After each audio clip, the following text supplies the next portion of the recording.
제가 아까도 그 강연하시는 그 이야기 중에 정통적인 어떤 작업 방식을 고수하신다라는 이야기도 제가 어느 그 인터뷰에서 들은 적이 있거든요. 그게 어떤 방식을 말씀하시는 걸까요? 전기의 어떤 힘을 전혀 이용하지 않고, 이게 옛날 그러니까 발물레라 그러죠. 목물레라 그러는데, 그러한 방식을 차용을 해서 만드는 거를 저는 고수를 하거든요.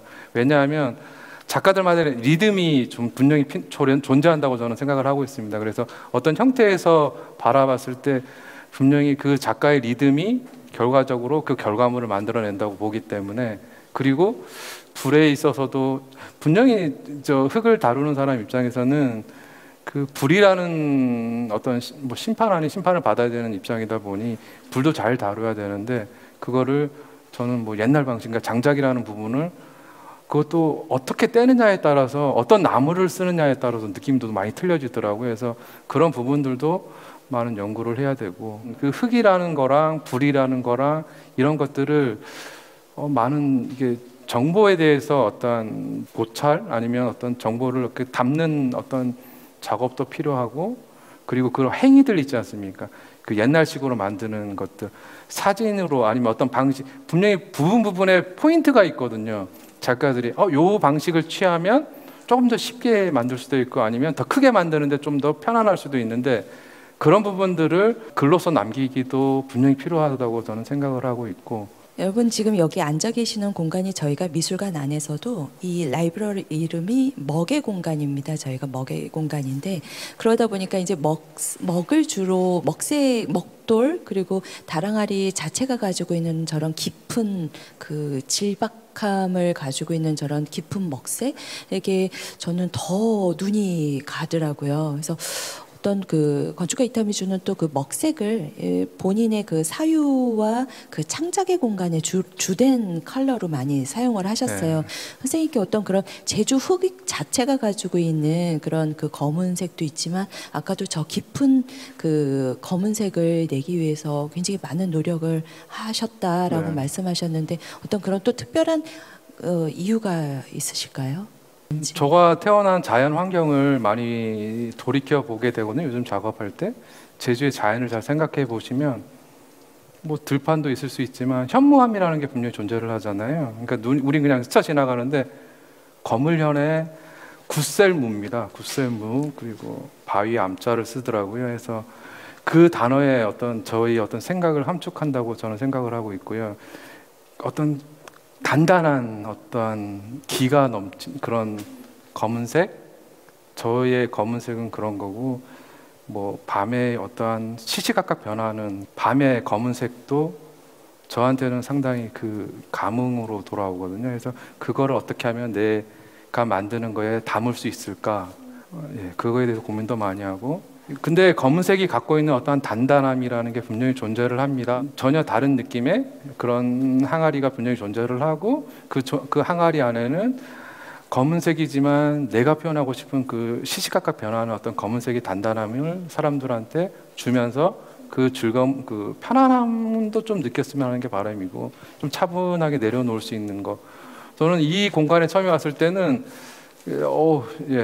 좋다고 생각도 들고, 그리고 많이 공부를 할 수 있었던 것 같습니다. 아까 잠깐 실은 관장님 방에 잠깐 들어갔던 적이 있었는데, 이 작가분이 이렇게 이런 조선의 어떤 백자라든지 민화 이런 거에 너무 아끼시고 많이 수집을 했었구나. 이제 그런 부분에 대해서 좀 존경하기도 하고, 보통 애정이 없었으면 힘들었을 것 같다는 생각도 많이 하고, 그렇게 생각이 들었어요. 아마 작가님의 공간은 물론 작가님께서 스스로 만드실 수도 있겠지만, 저희 아드님께서 또 저처럼 아버님을 위한 공간을 또 만들어줄 수 있지 않을까 또 생각이 듭니다. 그러면 너무 감사할 것 같습니다. 그 먹작품의 연장선상에서 그 검은 허벅이라는 작품을 통해서 그 2023 대한민국 그 옹기 공모전 대상을 수상을 하셨어요. 축하드립니다, 작가님. 그래서 작가님은 그 검은 허벅 작품과 같이 제주의 허벅을 현대적으로 재해석하는 작업들을 또 진행하고 계신 걸로 알고 있는데, 또 그 먹돌이라든지 다랑아리도 있지만 허벅에 집중하게 된 어떤 또 계기도 궁금합니다. 허벅 같은 경우에는 제주의 삶이 특히 저희 어머님 세대, 허벅이랑은 너무 밀접한 관계가 있고 허벅 한 번 안 지어본 부모님이 없었을 겁니다. 애들도 그렇고요. 그런 추억과 허벅으로 부주한다는 얘기 들어보셨습니까? 안 들어보셔도 저도 이게 허벅을 만들면서 그냥 단순히 만드는데 어떠한 초점을 두는 게 아니고 그 전에 이루어졌던 너무 자기가 이렇게 부주할 내용이 없으니 가서 물을 저희는 지는 문화입니다. 이는 문화가 아니고 몇 킬로를 걸어가서 자기 성의로 해서 물을 찌고 거기에 물 부주를 했다는 얘기를 듣고 이런 아름다운 이 허벅인데 허벅의 형태를 잘 봐보십시오. 최대한의 많은 물을 담아야 되니까 달랑아리 어떤 축소판이 된다는 생각도 솔직히 들더라고요. 그래서 풍만하지만 풍만하지 않은 것 같고 이제 그런 느낌을 만들면서 많이 느꼈습니다. 그리고 가벼워야지 된다. 쓰는 사람을 생각해야 되거든. 저희 같은 경우는 만드는 사람 입장에서는 특히 공예적인 얘기를 할 때는 그 허벅을 만들 때는 이게 여러 가지 만감이 교차하면서 만들게 되고, 그러면서 그 허벅의 어떤 그 미가 있습니다. 이렇게 뭐 허벅을 하면서 만들면서도 수많은 생각과 내 생각을 담으려고 특히 기술적인 부분에서도 너무 기술적인 얘기만 하면 재미가 없잖아요. 그래서 기술적인 거를 뛰어넘은 다음에 얘기가 요번에 그 현대미술관에서 전시했을 때 그때 진짜 좀 많이 느꼈었고 그게 기회가 됐었던 것 같고요. 제주를 대표하는 게 허벅입니다. 근데 그 허벅을 대표할 수 있는 게 또 다른 것도 있을 수 있지 않을까? 이제 그런 생각도 요즘은 좀 하게 되고요. 이번에 공예박물관에서 토기전을 한번 한 적이 있었어요. 토기 작업을 검게 굽는 게 다 어렵다고 하는데 지금의 어떠한 색을 한번 차용을 해서 한번 표현해 볼 수 있지 않을까 해서 요즘 요 작업을 해서 한번 보여줄 수 있는 기회가 있었으면 좋겠는데 지금 준비하고 있습니다. 저는 만들고 불도 다뤘을 때 어떻게 하느냐에 따라서 이 느낌도 틀리게 할 수도 있고 그래서 저는 이 검은색에 대해서 진짜 좀 많은 생각과 담아 보려고 좀 깊은 색을 찾으려고 지금 노력을 하고 있습니다.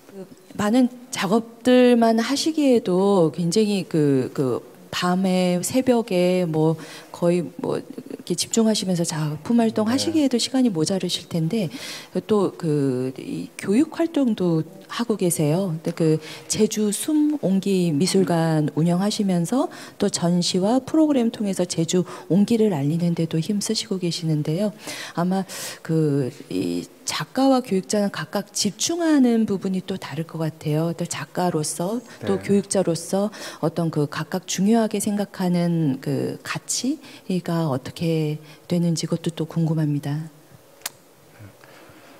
참된 교육자가 과연 뭘까에 대해서 고민을 많이 하게 되는데요. 그러니까 뭔가 교육자가 될 수 있지 않을까? 그런 생각도 많이 했었지만 그걸 내려놓고 제주도에서 와서 이렇게 작업을 하다 보니 분명히 이게 앞으로 제주 온기라는 부분이 명백히 끊길 수도 있잖아요. 했을 때 이거를 유지시켜줘야 그러면 찾아줘야 될 건데 그 찾아주는 사람의 어떤 연령이라든지 그 주체가 과연 누가 돼야 되냐 생각을 하다 보니 제주를 갖고 꼬마 아주 어린 애들부터 시작해서 이제 뭐 여행 오신 분들한테도 이거를 쓸 수 있게끔 하는 프로그램이라 어른들은 뭔가를 담으려고 해요. 자꾸 편안한 걸 찾고요. 뭔가 집에서 쓸 수 있는 거. 근데 애들은 그렇지 않더라고요. 그래서 애들은 최대한 흙을 묻혀서 가게 해요. 결과물을 절대 도출을 안 해요. 저는 그 미술관에서 그냥 그 산 있죠. 거기에다 물 뿌려놓고 가서 뒹굴라고 그러고요. 그래서 한두 명은 같이 온 애들은 교육실 안에서 그냥 흙 만지고 있고요. 대다수 애들은 처음엔 요렇게 만지다가 나중에는 다 이렇게 엎어지고. 그러니까 이러한 가장 원초적인 행위에서 애들이 어떤 희열을 느끼고 그런 희열에서 이 제주 온기가 계속 지속 가능할 수 있는 어떤 시작점이 될 수도 있겠구나. 그런 생각을 해서 저는 교육자라고 얘기할 수는 없고요. 그냥 애들한테 즐거움을 줄 수 있는 사람은 되겠구나.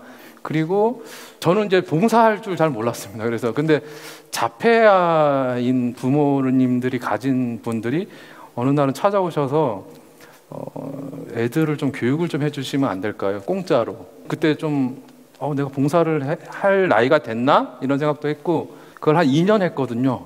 하니까 지금은 자폐 있는 애들도 처음에는 흙을 이렇게 했던 애들이 지금은 그걸 하려고 와주는 데에 대해서 감사함도 느끼고, 교육은 아니고, 그러니까 저는 어떤 제공을 하는 정도는 될 수 있겠구나 생각도 하고, 지금은 작가로서는 그냥 이 흙 자체를 만들면서 어떻게 하면 좀 더 검은데 깊이 있는 거를 찾을 수 있을까, 그거에 대해서, 그리고 기술적인 거는 분명히 뛰어넘어야 된다는 생각을 하거든요. 왜냐하면 그렇지 않으면은요 결국 그 자리에서 맴돌 수밖에 없거든요. 저희 미술관에서 그 티라운지에서는 이게 그 티 서비스를 같이 하고 있거든요.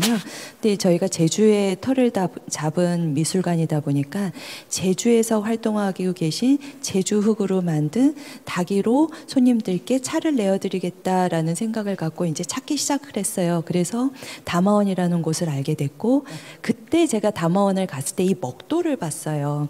이 먹도를 보고 제가 한참을 서성이면서 너무 뭐라고 할까요? 굉장히 매력적이고 굉장히 신비롭기도 하고, 근데 그냥 무심하게 그냥 턱턱 놔져 있는 모습들을 보고 그때 제가 그 작가님을 처음 알게 됐습니다. 오늘 또 이렇게 작가님 오늘 이 자리에서 많은 이야기를 듣다 보니까 정말 너무 존경스럽고 저도 많은 영감을 받게 됩니다. 건축가 이타미 주은께서 늘 이런 얘기를 하셨어요.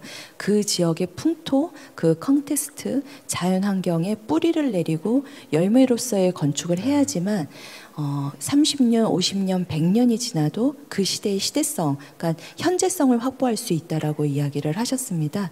그래서 아마도 작가님의 작업 자체가 계속해서 30년이 지나도 50년이 지나도 이 제주성을 끊임없이 표현하는, 정말 집요하리만큼 그 표현하려고 노력하시는 모습을 보면서 아마 계속 재평가되고 재조명 받는 그런 도예가가 되시지 않을까, 그런 생각을 해봤습니다. 이렇게 오늘 이게 밤의 뮤지엄에 특히 이 먹의 공간에 선생님을 모실 수 있어서 너무나 큰 영광이었고요. 저 또한 선생님의 이야기 들으면서 너무 많은 영감을 또 받을 수 있는 그런 귀한 시간이었습니다. 강수자 작가님과 함께했고요. 늘 그 여러분 일상에서 또 예술이 가깝게 할 수 있도록 저희 유동연 미술관은 또 더 좋은 기획으로 여러분들 찾아뵙겠습니다. 감사합니다.